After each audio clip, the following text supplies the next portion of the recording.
très nouveau. Voilà. Le 1 français a une difficulté particulière qu'on ne retrouve pas ni en italien, ni en espagnol, ni en anglais, ni même en allemand. Parce qu'en anglais, il y a l'article indéfini. J'ai un chat, I've got a cat. Voilà. Et il y a la numérotation 1, 2, 3, 4, 5, 1, 2, 3, Voilà. 4, 5. Donc dans l'anglais, il n'y a pas le risque de confusion, il n'y a pas le risque d'amalgame. Et dans la langue française, oui, il y a le risque. Là, vous n'aviez pas trouvé, c'est ça la différence. Vous comprenez la différence ou pas? Alors, comment est-ce qu'on doit prononcer le 1?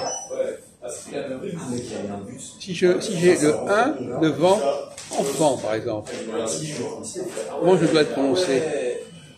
On fait la liaison. La liaison? Un enfant. Non.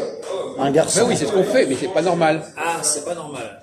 Ah oui, mais moi, comment je fais pour savoir Un ce qui est enfant, normal ou un pas? garçon. Mais si, il y a des critères que vous devez connaître. Ah, d'accord. La diphtongue, Oui.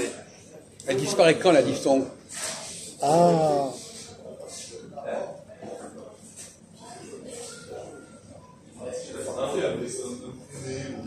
Ah, au féminin, une. Oui. une, ouais. Comment ça, au féminin? Un garçon, une fille. Oui, alors, une fille. Une fille, ouais. Et donc là, Et un garçon. Un chat, une chatte. et là, un enfant. Bah oui, c'est vrai. Un chien, une chienne. Non, un enfant Oui. Oui. devant en, on dit pas, on garde pas la diphtongue. Non, on la perd, on fait une liaison. Eh ben là, elle n'est pas perdue. Avec enfant, non, elle n'est pas perdue. Elle aurait dû être perdue. Ah, une enfant? Si la diphtongue disparaît devant une voyelle, Ouais. elle disparaît. Ah, d'accord.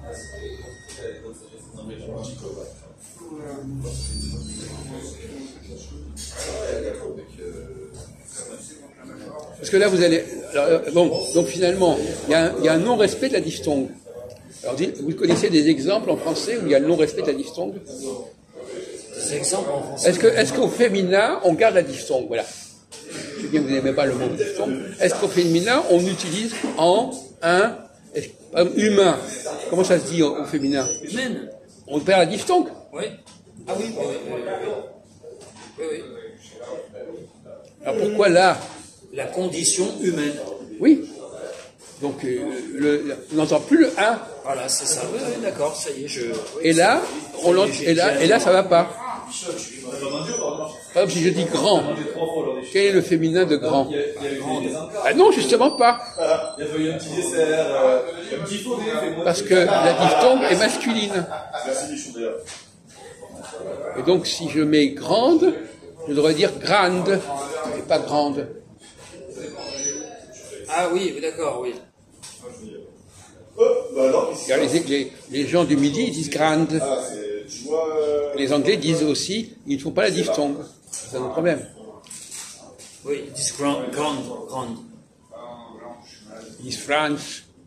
Bon, peu importe. Donc là, on a une difficulté. Là. En tout cas, vous avez bien répondu sur A et One. Ça vous a profité d'aller aux toilettes. Mais, alors, quelle est la solution, à votre avis? On n'est pas en train de parler de ce qui se pratique, on dit pas comment il devrait y avoir, quelle est la solution qu'on devrait mettre en place pour ne pas tomber dans ce problème.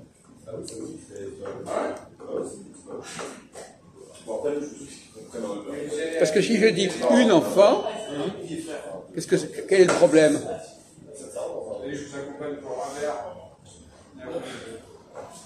Ça devient du féminin. Oui. Donc c'est comme si j'entendais une. Alors là, on n'arrive plus à distinguer le masculin et le féminin.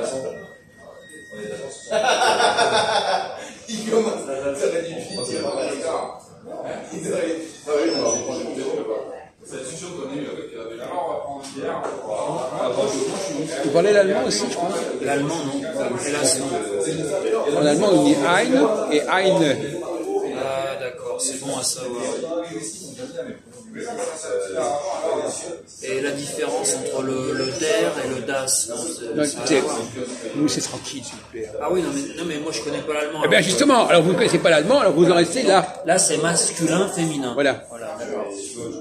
D'accord. Eux, ils distinguent ein et eine.